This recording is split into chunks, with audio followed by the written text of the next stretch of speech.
குழந்தைங்களுக்கு cause and effect அப்படின்னா என்னன்றது தான் இந்த வீடியோல பார்க்க போறோம். ஸோ காஸ் அண்ட் எஃபெக்ட்னா ஒண்ணுமே இல்லை.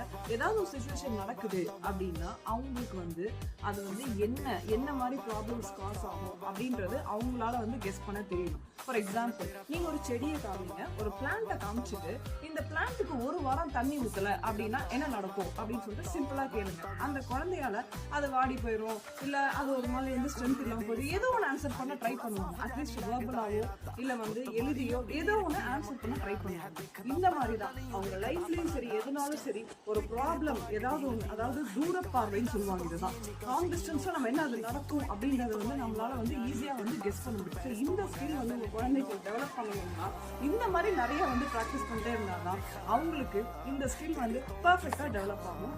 அடுத்த ஹிண்ட்ல அடுத்த வீடியோ சொல்லிடுறேன். தேங்க்யூ.